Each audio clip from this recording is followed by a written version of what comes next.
Okay, hello everyone.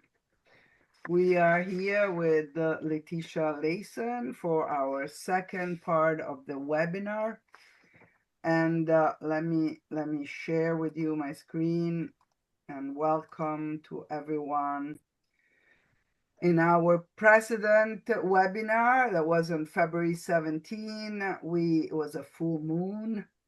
And we talked with Letecia about the goddess reawakening, the Dianic tradition for the 21st century. And in this webinar today, it's going to be more a life and praxis of a high priestess, and this is Letecia's Layson life and life as a high priestess of the Dianic religion, and she will tell us also more about her life in general. So welcome everyone. Let me introduce you. Let me go into our next slide. So this is going to be joined together, and I will remind you there is a beautiful music by that we all come from the goddess that we tried to put, but we were unable to sort of put it out for while you were waiting, but we advise you to go, and if you don't know the music, to just go and listen to it, and maybe afterward Letecia will tell us a little bit more about this beautiful song that we all sing. The program is going to be divided this way. We're going to have a little welcome, and I will just say a few words reminding you that this program comes from Best Up and the SHE-EDEs that we are running across the world. So we had just recently one in Colombia, but we are planning now for the future programs in China and New Zealand and Kenya. So it's all to come. So you have to stay tuned and please subscribe to our newsletter of the Dancing Goddess, www.dancing-goddess.org. And we can send you all the information if you are into our newsletter. So as the usual, we will light a candle, and then I will present Letecia. Letecia will present her work, and it's really an interview with Letecia, High Priestess of the Dianic Religion, Life and Praxis of a High Priestess.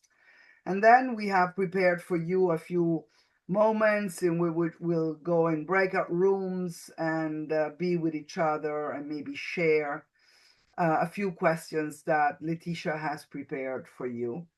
And after that, there's going to be a sharing circle in which we will listen to each other, and then we will have our checkout at the end of this session. So let me start by welcoming you all into this new webinar. As usual, I don't know if you can see me, but I always light a candle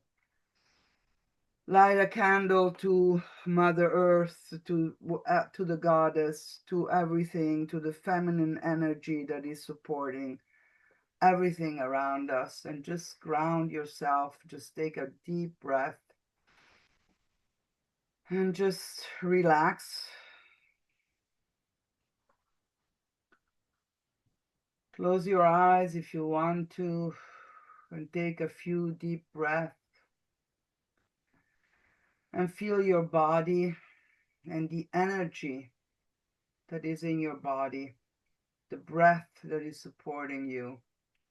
And if you can just ground yourself, if you're sitting down, just feel your feet on the ground, and just feel these feet that are just grounding in the earth. And imagine that these feet have long roots, and these roots, they go down into the earth and down into the center of the earth, and feel that you're all grounded with this fire that is holding us. And just give thanks to the great goddess, the mother, that is holding all of our energy, living energy. And take another deep breath. And we give thanks that we are here together. We give thanks for the opportunity to be together. I have a special thank for Letecia that is with us, and for all of you that are here with us together. And we reclaim feminine power. We reclaim feminine energy that is holding the entire universe, the wisdom and the knowledge of the goddess. And for all our relations, blessed be and blessed do.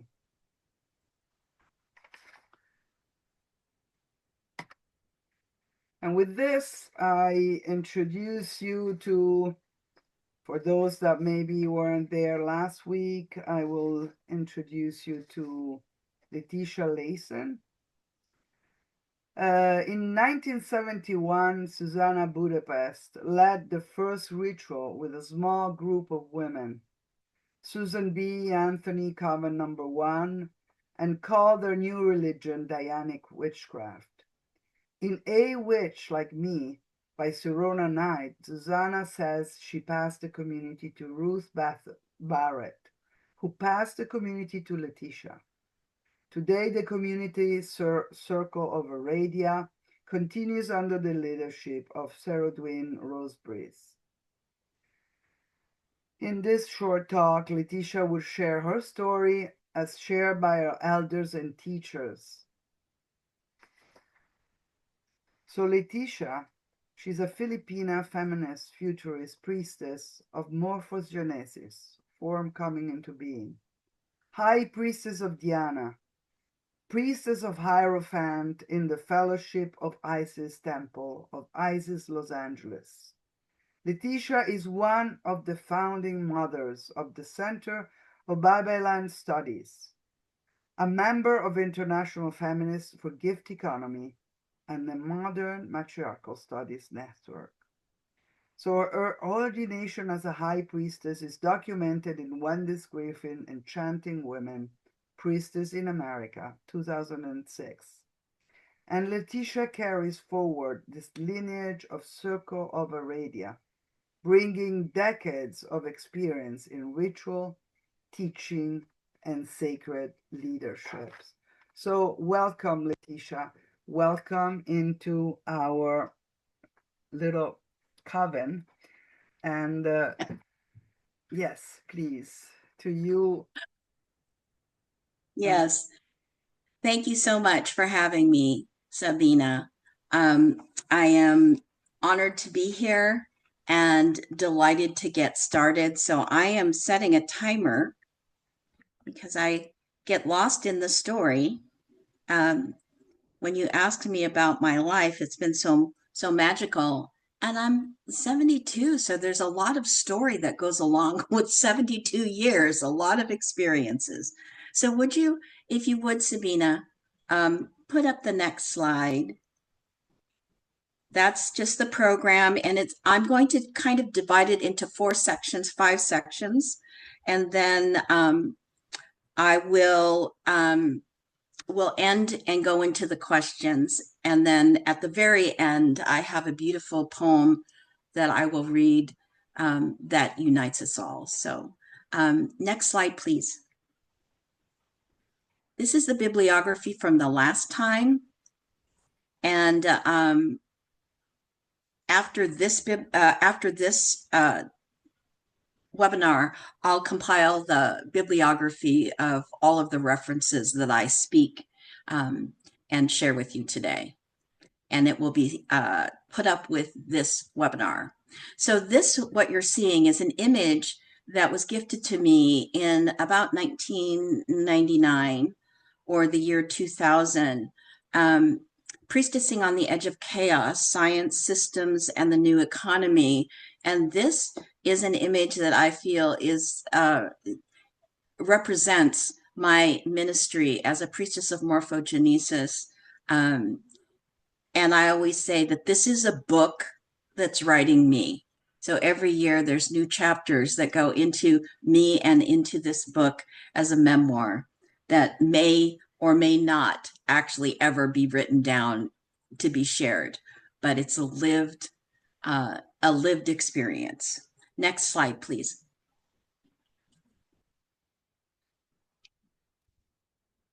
Okay, so my life purpose. One of the things I think that is interesting and unique is that's different about the way that when Sabina asked me to talk about, my journey as a high priestess, because I was raised in a Filipino family household with Filipino values.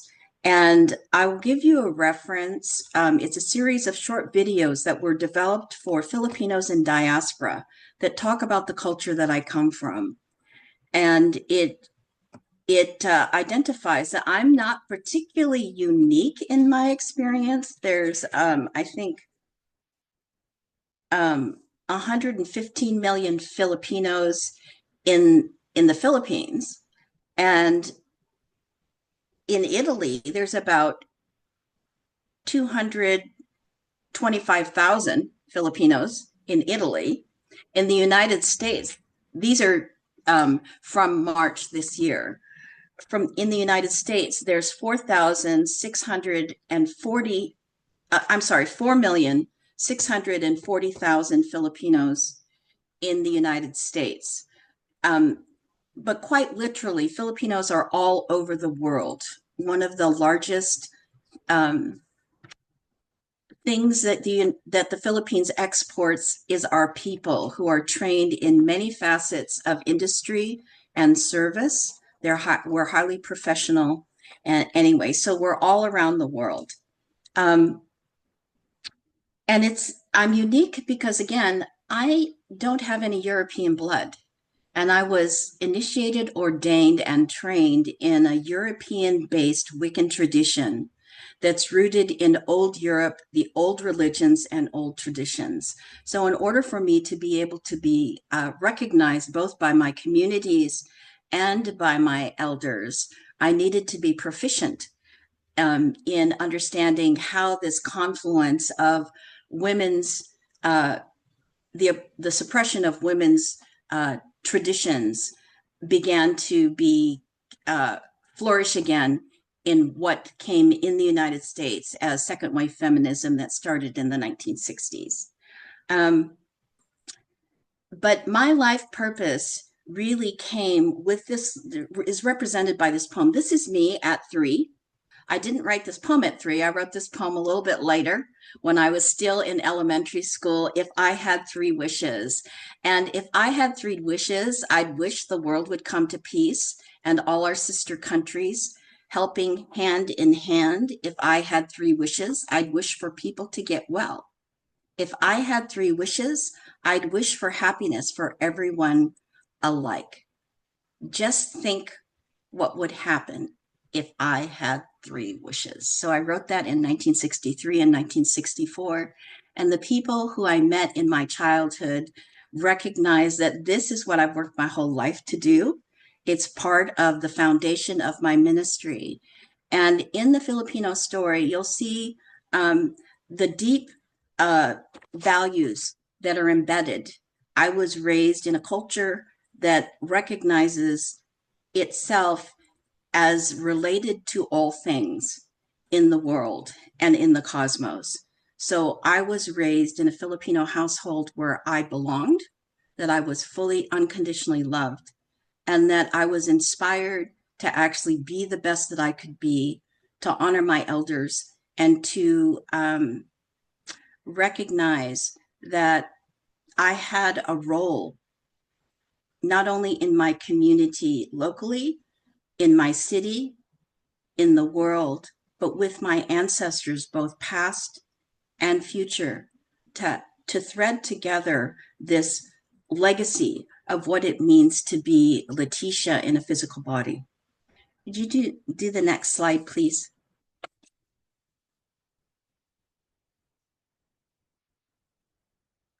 Okay, this particular image This section is about my training and how I met the goddess. Because I had a very, I wasn't oriented in European history.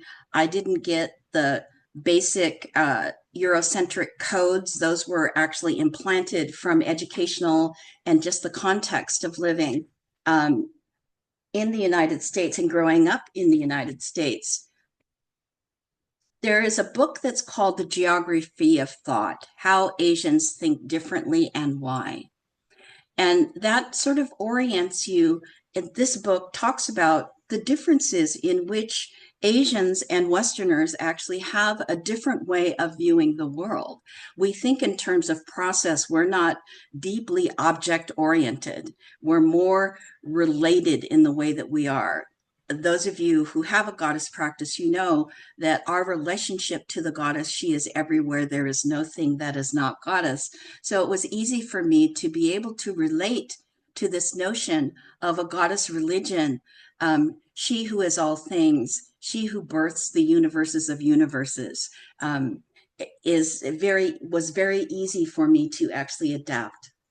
In the Filipino culture, we have this thing called tacit knowledge. It's a body knowing. It has, I'm going to refer you to another book that was Frames of Mind called Howard Gardner, The Theory of Multiple Intelligences. And his work, he was identifying that there were many ways that we actually know things: linguistic, which is words; logical, mathematical; intrapersonal, knowledge of self and intuition; spatial, which is visual; music, which is rhythmic and limbic and emotional; bodily, kinesthetic; and the natural world. Nowadays, people who use his work actually identify many more.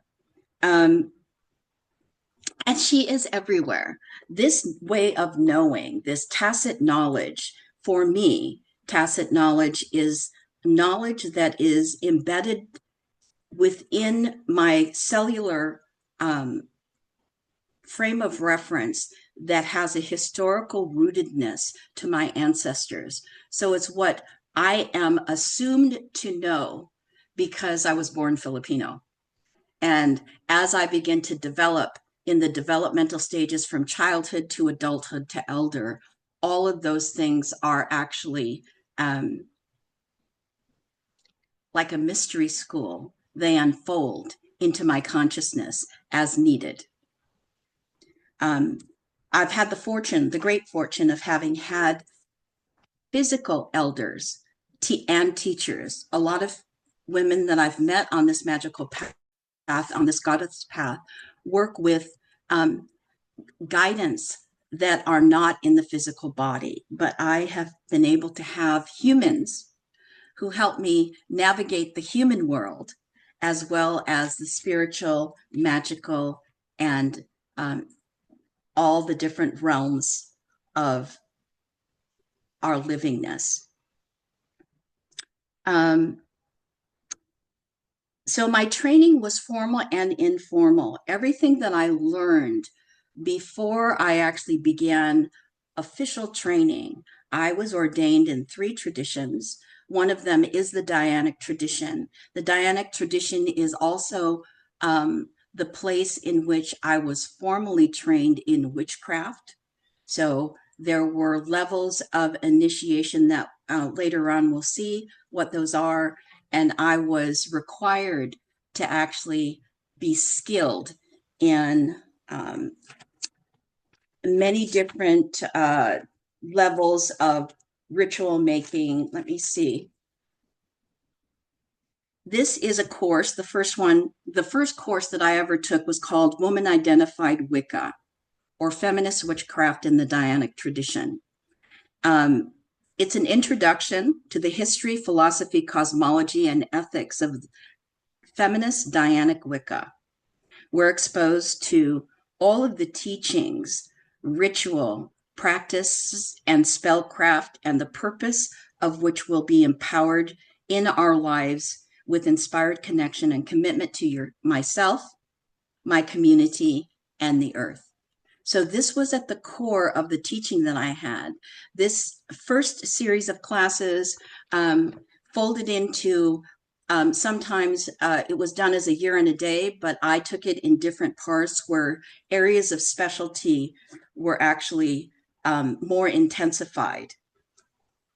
Ruth Rhiannon Barrett has a book out called Women's Rights, Women's Mysteries, where she teaches ritual and she identifies all the principles and definitions in which I had to be able to teach myself.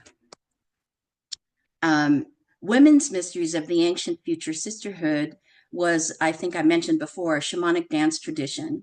And I can't remember if I told this story, but I have a history. I had a history of abnormal pap smears from the time that I began bleeding as a young woman, a teenager. And it wasn't until I began that I was introduced by, again, it was not on purpose. I went to actually do drumming and dancing, shamanic drumming and dancing. And it was a goddess-oriented circle. For the first year or the first 6 months that I was there, I danced probably at least once a week with the circle, and I danced every day by myself. And my medical team was, it took tests before. We didn't do it on purpose, but I had been having problems. It was time for me to go.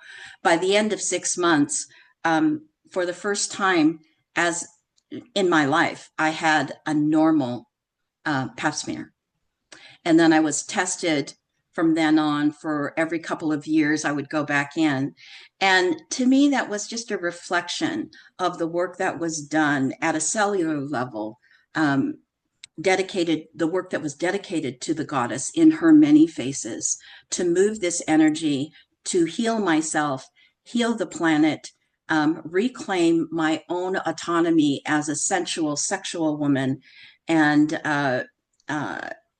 be in service to communities. So the women who were trained in this tradition, we would hold these ecstatic drumming and dance gatherings that eventually included men, but in the beginning it was just women. In the Fellowship of Isis, we were very unusual. If you put that slide back up, How I Met the Goddess, that first image, this is the ordination picture of me on the day that I was ordained as a priestess of Ast, or Isis, she of 10,000 names. And this is at Isis Oasis in Northern California. Standing next to me is Laura Jane's daughter, who was the priestess hierophant of my Iseum of the Fellowship of Isis and the Temple of Isis. Lorian Vignay was the archpriestess of the Temple of Isis and the Fellowship of Isis. And gosh, her name is escaping me now. Anyways, this is our sister, Judy Tolley, who was also ordained that same day. And interestingly enough, this was documented in a magazine. I didn't know it was going to happen, but Lorian Vignay invited a group from San Francisco. And so San Francisco State has a documentation, a photo documentation of our ordination process. Next slide, please.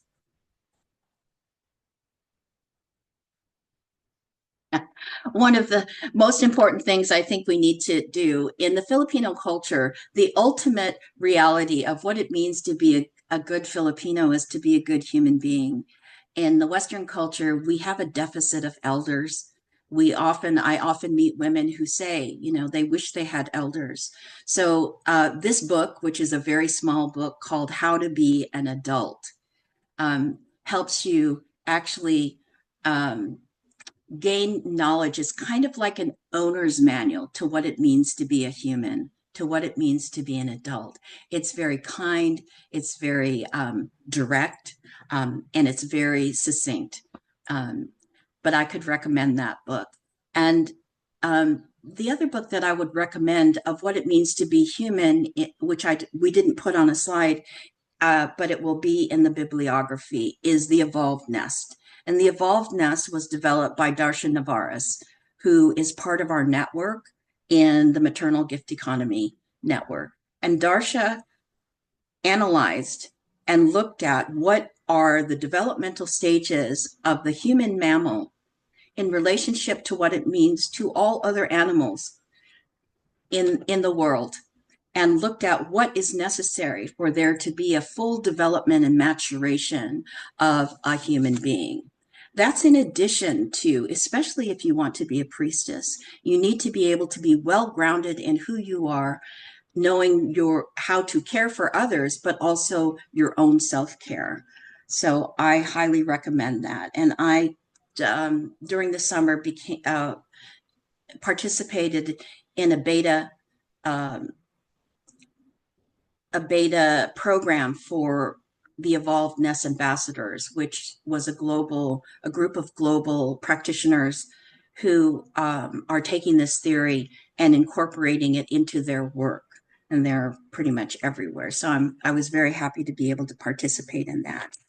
All of that to say, the next slide, please. When I began my training, because the training itself at Circle of Aradia required me to actually do a year and a day of study. And that year and a day comprised a series of classes. It's a mystery school.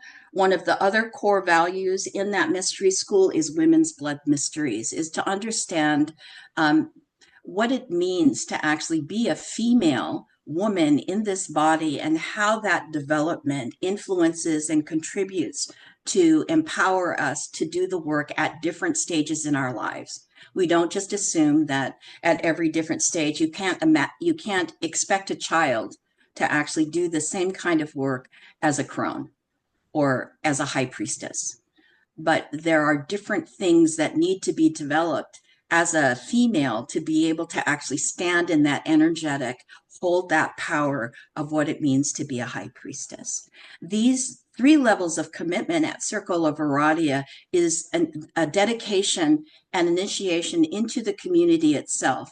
In Dianic Wicca, there are solitary witches, and there are women who circle that identify as Dianic witches, and then there are circles of women who coven. And when you coven as a witch, there is a covenant. It's like a group marriage, and many of these covens are together for life.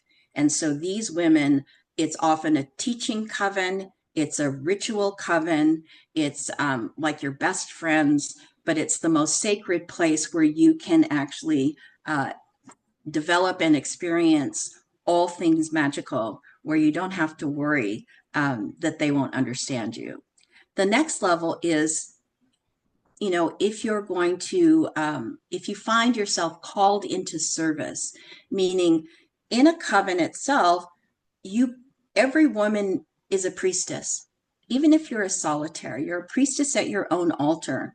You have to design your own rituals. You actually observe the holy days. You have to understand the cycles and the seasons.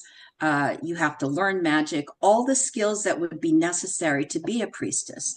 The difference is level of service and how you can actually attend to groups. And also, if you choose to teach or not teach. Now, in my tradition as a witch, there are many people who would choose not to actually publicly be identified with the word witch. Attorneys are one, CEOs are others. There are also, we have musicians, professional musicians, professional actresses and dancers who, because we're a mystery school, because we're witches, we never out each other. I would never tell you, oh, she's a witch.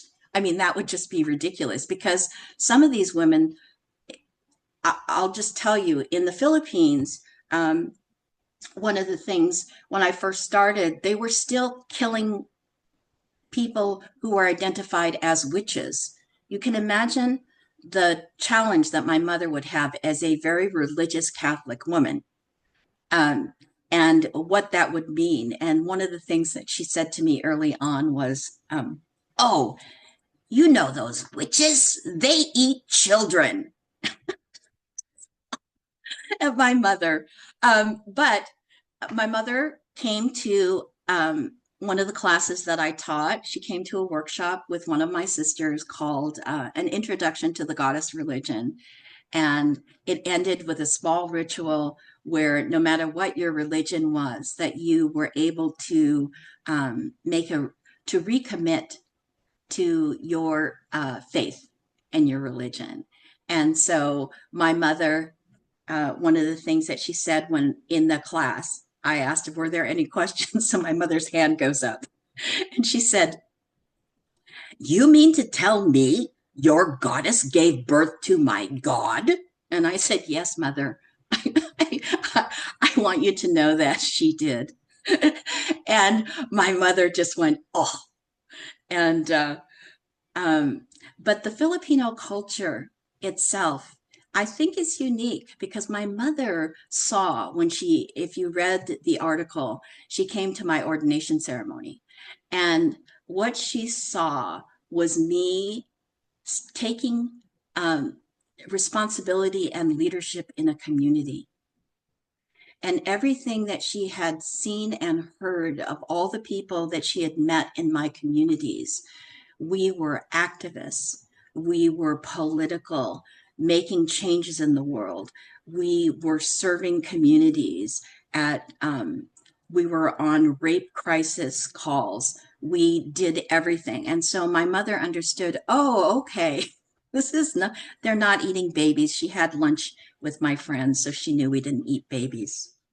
And when she turned 75, she asked me after she attended my high priestess ordination. For those of you who are recovering Catholics, you will understand this was a prayer group that my mom had. There were about 15 Filipino women who were 75 and older, who all prayed the rosary together. And she asked me if she could tell them that I was a priestess. And I said, "Are you sure you want to tell them?" But she had come to understand that, you know, there are many different words to describe the sacred. And she knew that I was doing a good thing, and she was very proud of me. So she did introduce me as a priestess, and I was sitting in this circle of older women, a little nervous. They asked me questions, and I was able to answer them. And basically, the main thing that they, that I could say to them was, I choose to identify that which is all that is, that which is the source of creation, as goddess. You use the word God. The difference is that in my religion embraces all. In your religion, you must convert to be able to think the same way as your God. But a true and loving God embraces all children, regardless of faith. And, they can't, their mothers, what are they going to say to that? They knew that was true. Next slide, please. So I'm going to go back and forth a little bit. I had been given a mission, not just a purpose as a small child. When I was 16, I met a woman who came to my youth club. Her name was Gloria Sandwich. She taught us for a couple of years at only 6 girls. I meditated twice a day. We studied different religions, and we talked about dreams. We kept a dream journal. And she told me that I had a purpose, me and my best friend, and that my purpose, this was in 1970, was my job was to make sure that I was able to help women specifically, because if you know anything about the 1970s, women's rights were very limited. We didn't have rights to abortions. It was very, very difficult.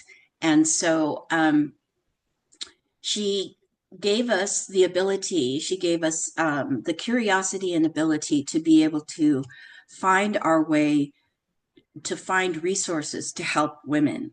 And anyways, it was not a religious thing. The meditation basically was so that I would be able to Stay really grounded. She said, when you stay on the path, the spiritual path, there's much phenomena that happens. You know, you understand psychic ability, you see things, you know things ahead of time, you can make things happen, all of these different things. And she said, do not get distracted by the phenomena. You know, every person has the ability to do this, but your goal is to be able to actually stay in the center of that and not be distracted by all of the, one of the things that she did tell us was that there was going to be systemic breakdown. That meant all systems would be breaking down. What did I know? 16. She said, you know, the electrical grid would go down. There'd be cataclysmic events. There'd be wars. There'd be droughts. There'd be many different kinds of natural disasters. Your job is to be able to help people to survive and thrive during that, and especially women who will contribute to the future. That's what we came to do. And then she told me to go to LA to find my teachers, which I did. And that's how I started. This is a letter. I'm not going to read it. It's from the woman who ordained me about my ordination and why I was being chosen to actually stand at the center of Circle of Aradia. I was ordained in the year 2000. I stepped in 1999. I think in 1996, maybe 97, I can't even remember. It could have been 98. Ruth Rhiannon Barrett had been the high priestess of that community for 20 years and never had been gone. She was always there for the holy days. I think it was in the late 1990s. She took a trip of women. She brought a trip of women to Ireland and around the UK on a goddess trip. And she chose me to actually stand center. Now, there were many women who could do this, but I didn't intend to actually, number one, be a priestess, and number two, to be a high priestess.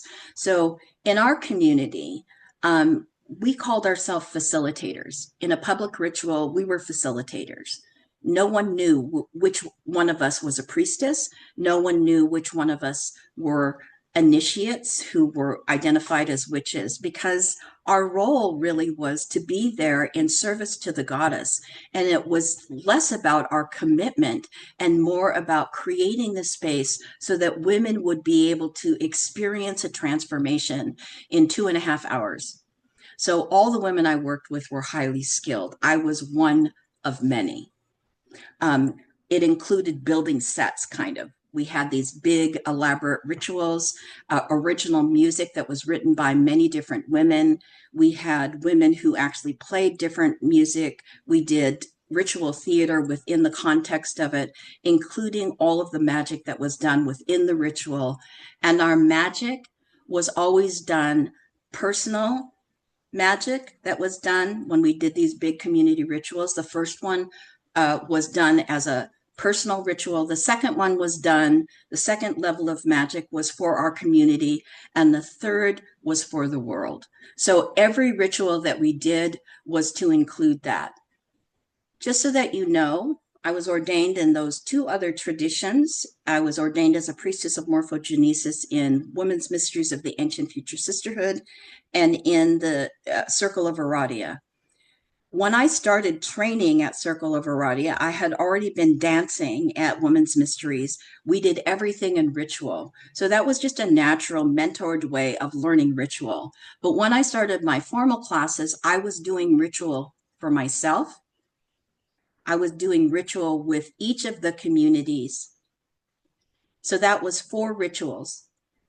And then I would also do, I had my own circle that I had to do for at least a year and a day, where we did all of the holidays, and we did the full moons and the dark moons and the new moons. We had to be able to distinguish, to be able to work with that kind of energy as we worked with the natural world. So you can see I was very busy. I also had a full-time job.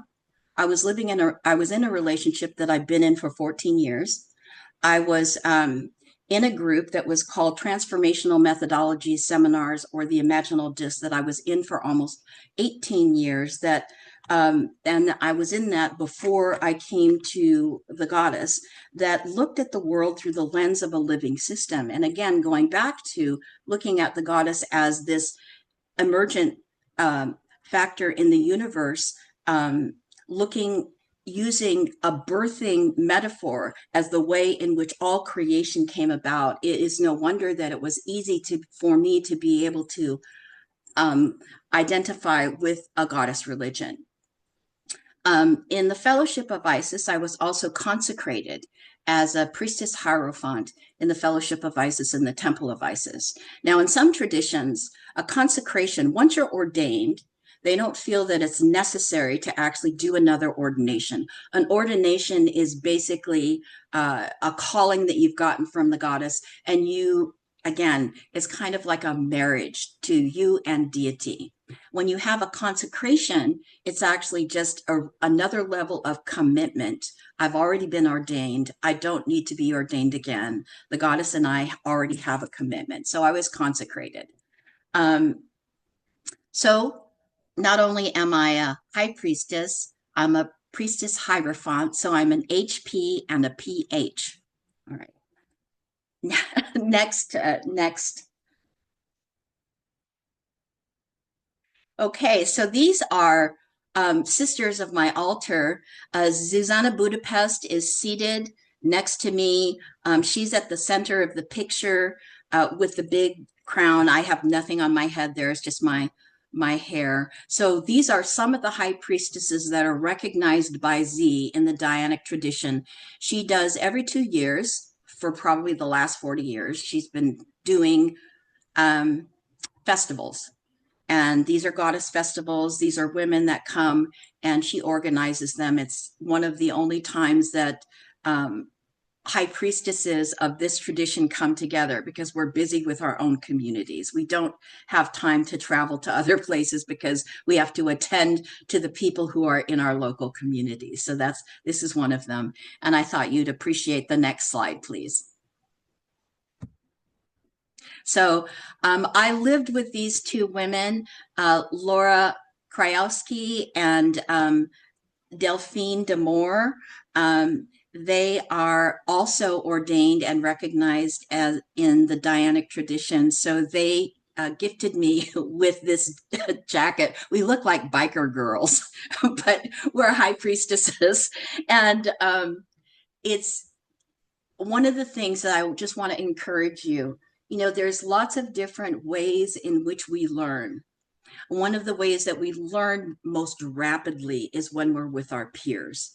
So there are people that we teach, and I will tell you, you know, I have taught, as a high priestess, I'm required to, part of the requirement is to be able to start a community from scratch and to be able to impart the tradition in full that would reflect in honesty and have my elders smile upon me, my teachers recognizing my skill level. And that's the only reason that I got ordained. I did not want to be ordained as a high priestess. In fact, I was ready to actually move out of town.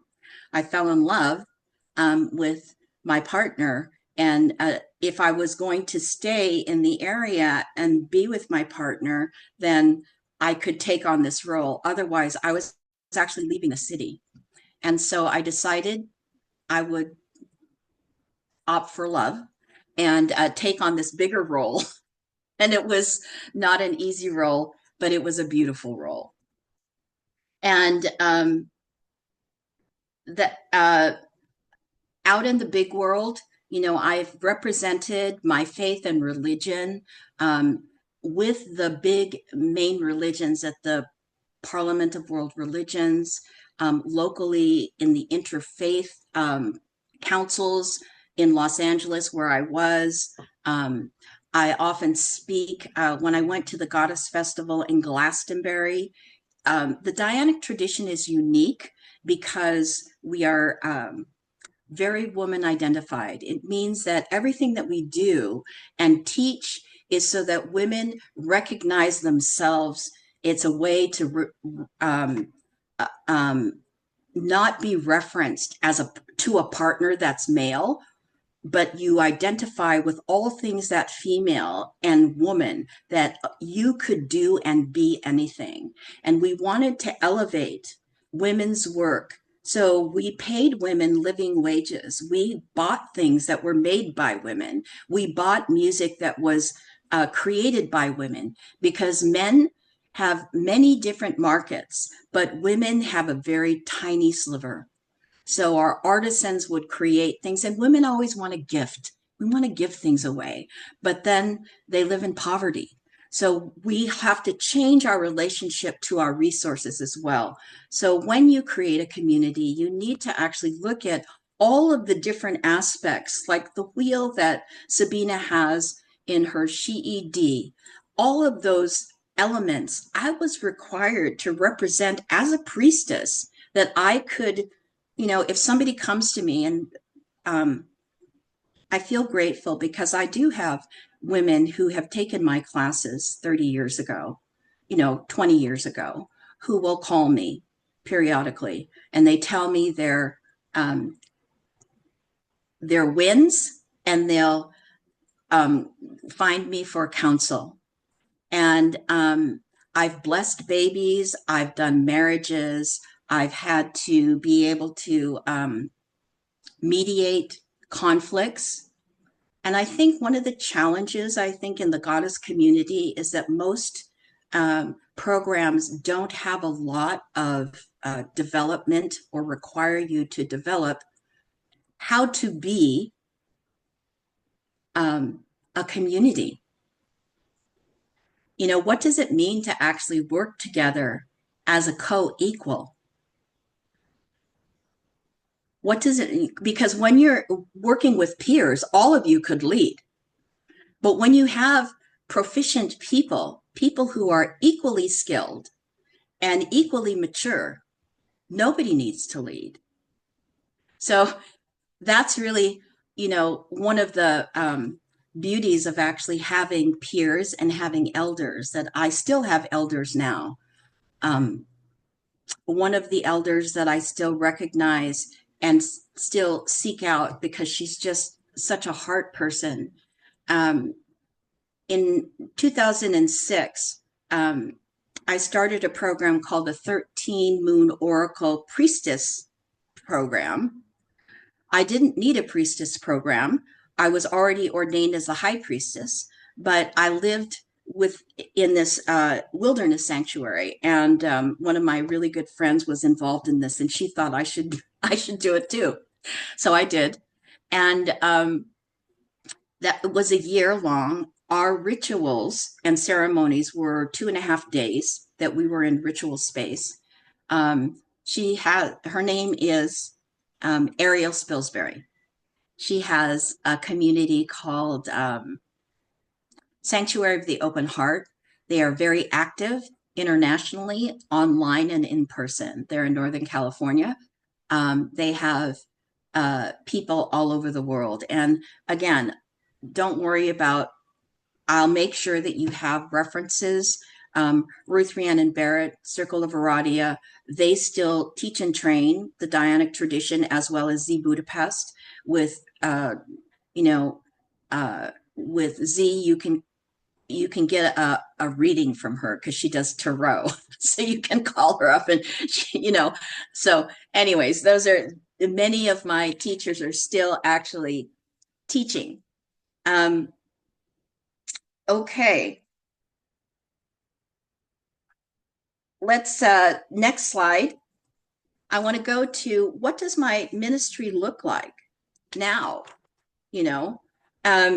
After all of that, after I met, my mother died in 2007, and I was just a mess.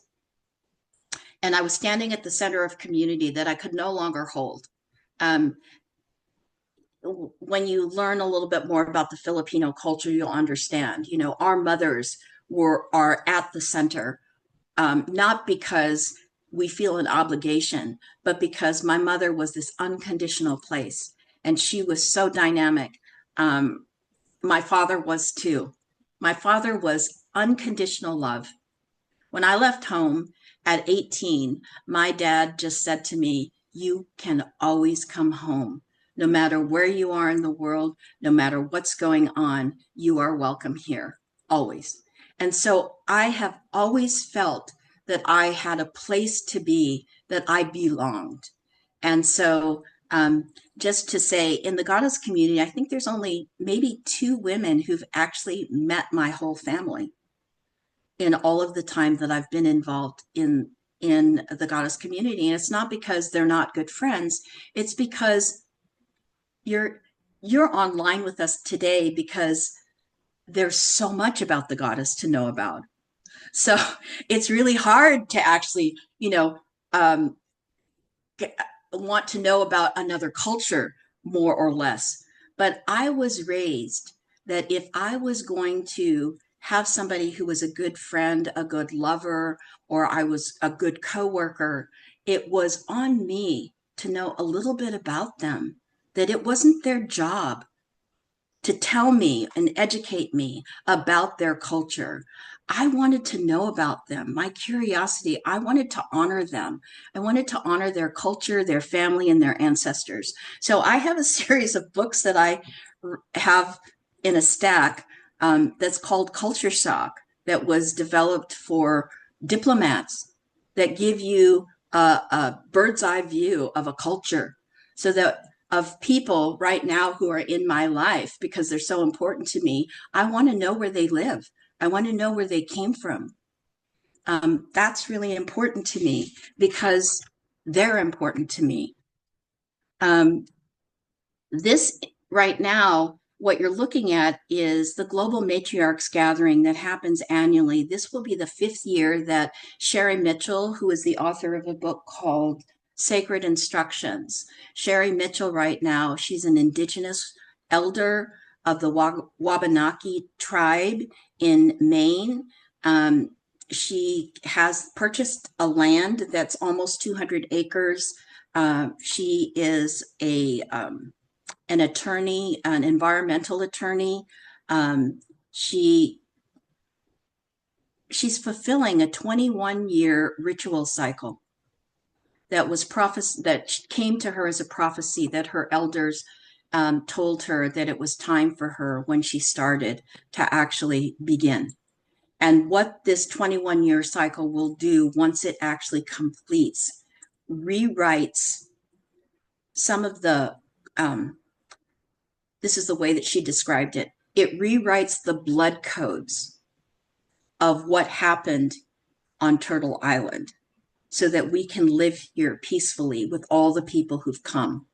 So it's an international community. In this picture, there are multi-generations. I met a daughter, a mother, and a grandmother who were here. There's indigenous women who come from the Maori Nation, Wabanaki singers who are here.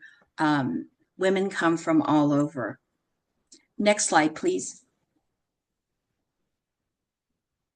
This is the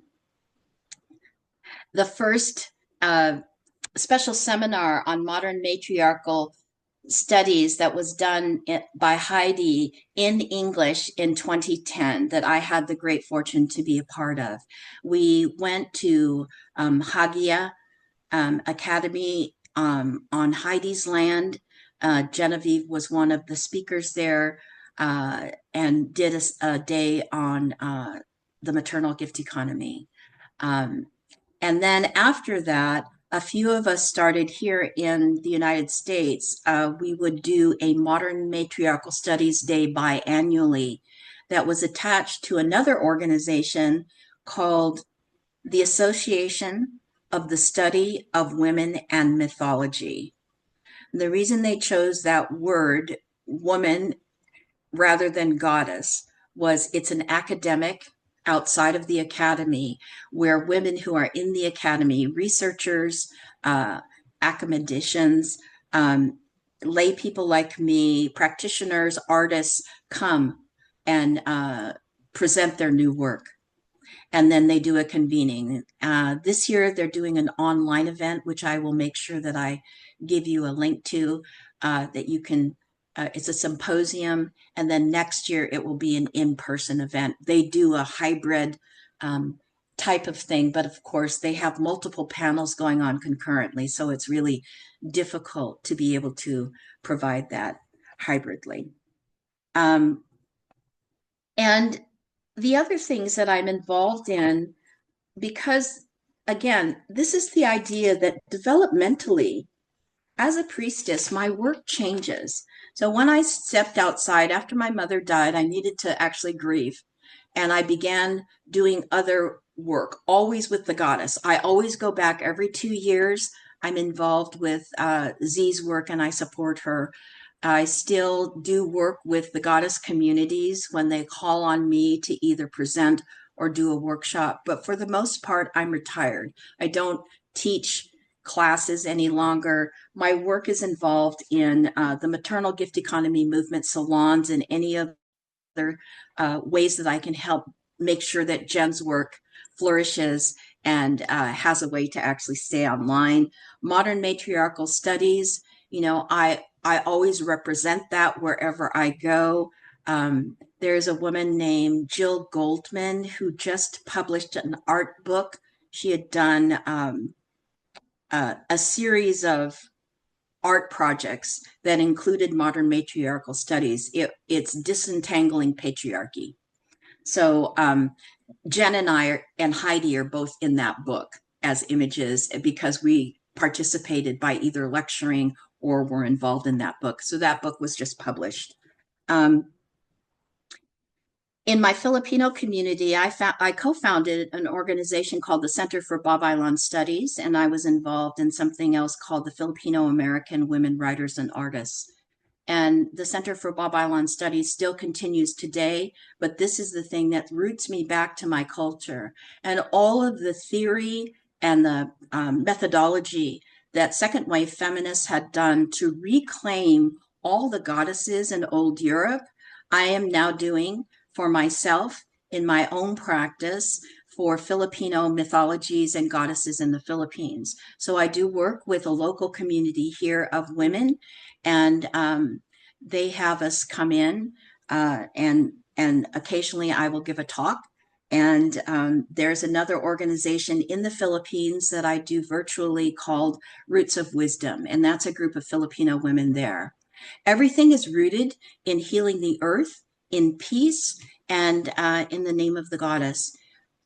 I'm going to just root this back to what my original spiritual teacher said, that life becomes a meditation.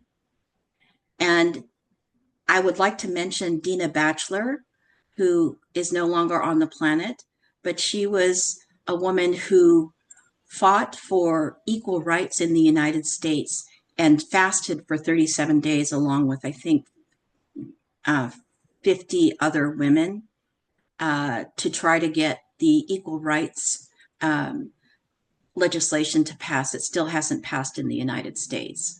But with her, I learned hands-on healing. We worked with AIDS patients.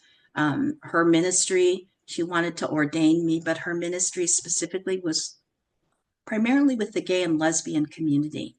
And I have a larger community than just the gay and lesbian, and I really wanted to just work with women of all kinds, women-born women.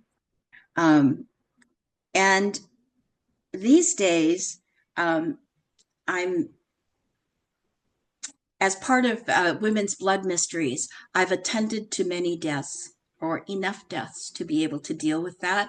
I've been there for births. I've been there celebrating young women in their menses, women who've gone through menopause, perimenopause. So all of those things are threaded through. And today, I just celebrate you wherever you are on your journey. And you already are a priestess with a small p at your own altar when you devote yourself, whatever you're doing and dedicating in her name. And if you choose to be formally trained, recognized by a community to be in service, I wish you good luck on your journey. My journey was really intensive because while most programs are at least 3 years condensed, some are 6 years. I know another woman whose teacher made them go for 12 years before they would be ordained because they needed to be able to actually work with the mystery. So there are many different ways that you can find your path as priestess and to the goddess. So many blessings to you. And Sabina, it was kind of a circuitous route. Thank you so much. And I will read this at the end. So now if you want to do the questions and breakout, that would be great.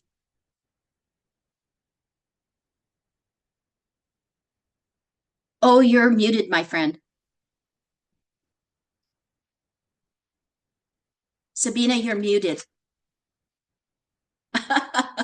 Here I am. Yes. Okay, so here we are. Thank you, Letecia, for all of your blessings. Thank you. And I think we all felt your blessings, and we're very honored and very happy to share with you, this sacredness that you are bringing to us and that we should bring to everyone.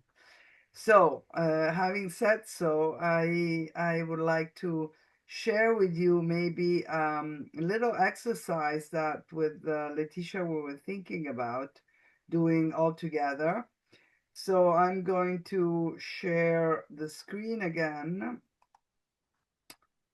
And okay, what's the next one? Okay, so we are going to go in breakout rooms for maybe 5 minutes. Each you're going to be talking to each other, and the questions today are: what is the meaning of being a priestess of the goddess in this world today?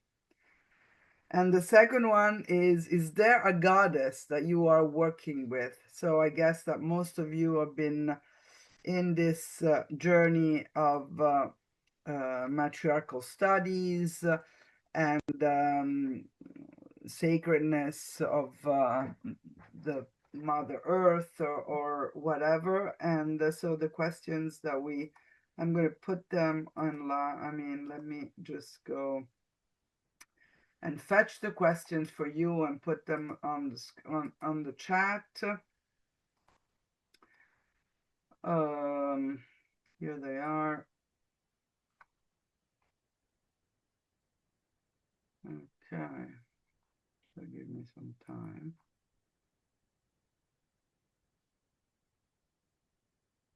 Okay. Hi, Marta. Nice to see you. Nice to see you, everyone. I can see you now. Ciao, Marie. Hi. And Niakeo also. Wow. So, Letecia, how was it? Did you enjoy this moment? You're muted. Yes, very delicious and so sweet. And I want to thank you for having me because it helps me to organize my thoughts.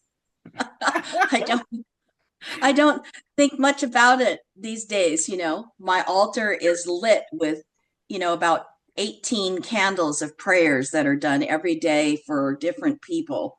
And it's just a living experience of being able to, bring my work into my house. And like my mother would pray 2 hours a day. Different people praying the rosary for their welfare, for their health, for their troubles. I'm my mother's daughter, for sure. Wonderful. Let's just do a little quick sharing in that, and I propose that we all, each of us, say one sentence or one adjective that corresponds to what does it mean to be a goddess, a priestess today, and what is your goddess? Like I can start and then throw the poll so that I give you a little bit of inside. So for me, it's really about activism, women feminist activism. And my goddess is Athena and Kali. And I send the ball to Marie. Hello. For me, it's serving the sacred. And because my background is in dance and movement therapy, so it's about serving the sacred through dance in the body of women. And the goddess that is closest to me is the Cretan snake goddess. And recently also Isis, because I've had several dreams of the goddess of Isis. And I pass the ball to Carmen.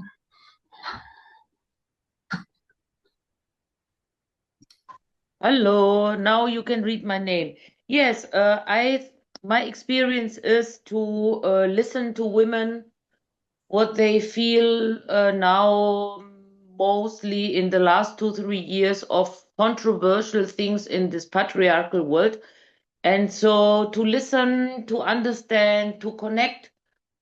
This is what I experienced the last 2, 3 years more than before. And also my dancing is also my connecting way since my childhood. And my goddesses are, yes, okay, this city here is dedicated, I think so, to the goddess Diana, because I told also we have a little castle, very, very, very known. It's the Schloss Benrath, Castle Benrath, and there is a big Diana booth. So this you can Google also, very interesting. And yes, and my goddesses, what I felt the last time is Anahita, the old Persian Anahita, scented with the water. Then Isis also, and Kali. Yes. And before times noch other, but because of the dancing, it goes in like this. Yes, so okay, then I pass it to, I don't know now the names. To who? I don't know the names now. Okay, I'm going to do it for you. Martha, it's your turn.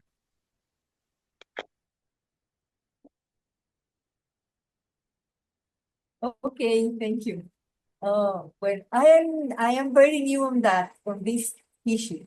So I am very happy because I am learning a lot, especially with the saloons and also in the chat that we have on Wednesday, and especially with the Letecia, because I am reading something from Letecia, and also because the last month in November month, immersion. So I learned a lot of in that place, and also about the Nana, and it was wonderful, the history about the Kurdistan. So I was very impressed about that. I don't have now a special goddess, so I need to learn more, and I am learning a lot. And thanks for Sabina. That's all. To whom do you pass it? Christian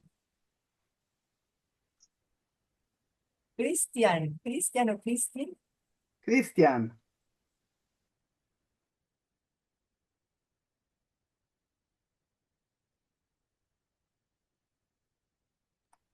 Christiana, you're muted.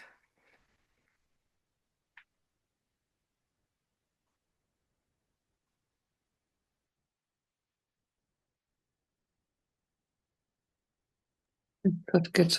Okay. The technique. For me, it is to be connected with the nature and the soul of the nature and all the things the nature is giving us.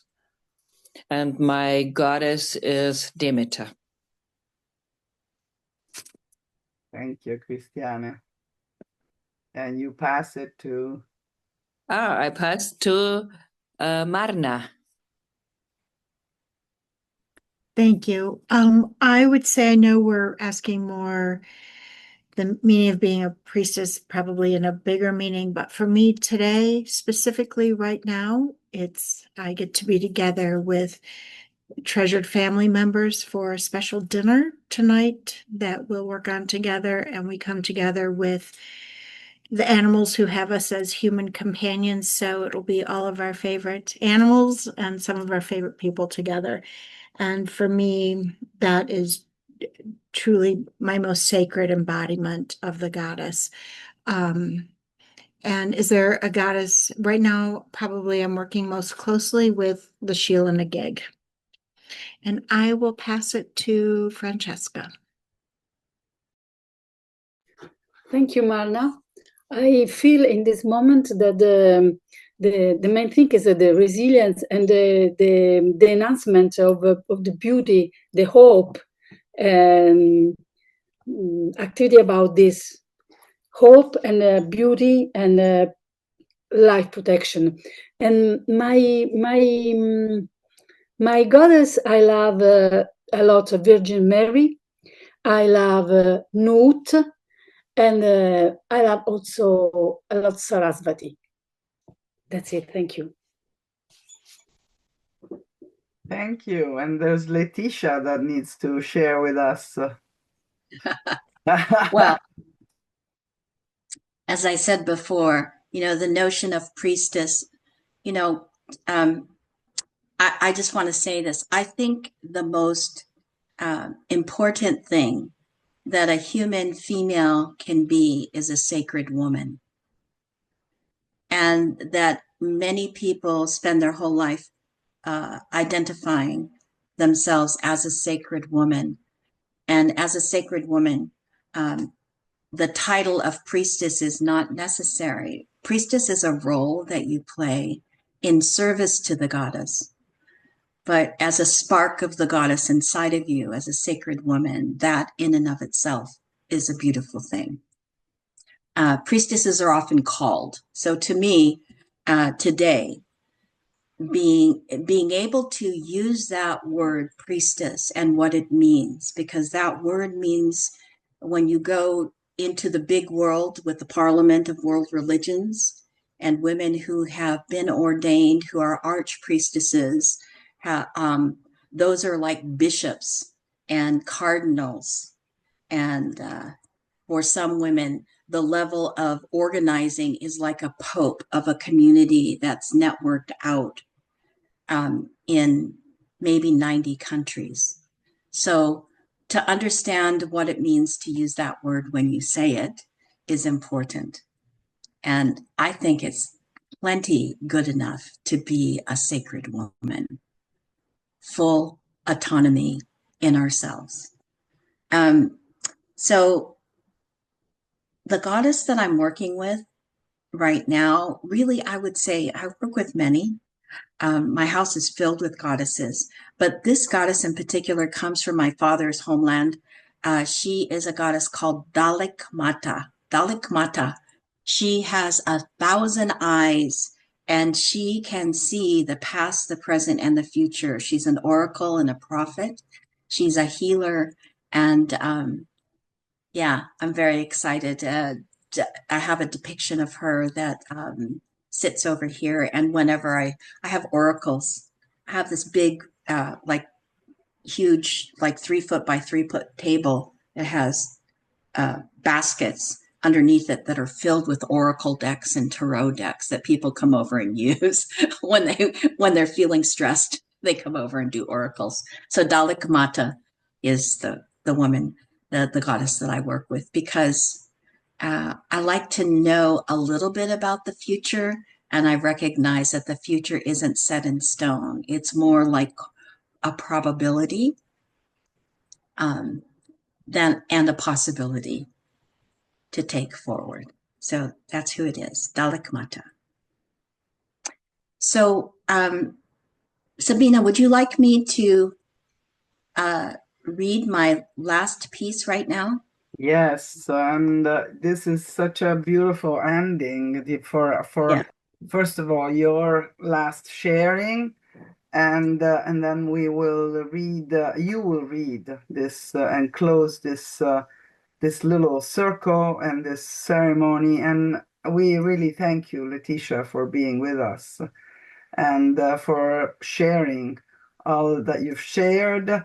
This will be recorded, is recorded, and it will go in on our website. So we will send you also the recording, so that if you want to share with other women, it's always, it will be there in our www.dancinggoddess.org or matriculture.net.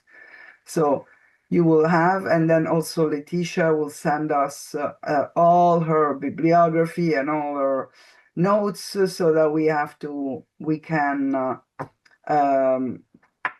learn from all the informations that she's giving us. Thank you, Letecia, with all our heart. Thank you so much. And we finish with the reading by Letecia. Okay, here we are. Okay. This is called the Knot of Isis. It's adapted from Awakening Osiris, which was a reinterpretation of the Egyptian Book of the Dead by Norman D. Ellis. And we were given permission to feminize this poem or this spell. At the ends of the universe is a blood-red cord that ties life to death, women to women, will to destiny.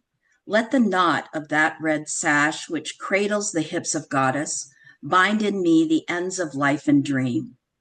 I am an old woman with more than my share of hopes and misgivings. Let my thoughts lie together in peace. At my death, let the bubbles of blood on my lips taste as sweet as berries. Give me not words of consolation. Give me magic, the fire of one beyond the borders of enchantment. Give me the spell of living well. Do I lie on the floor of my house or within the temple?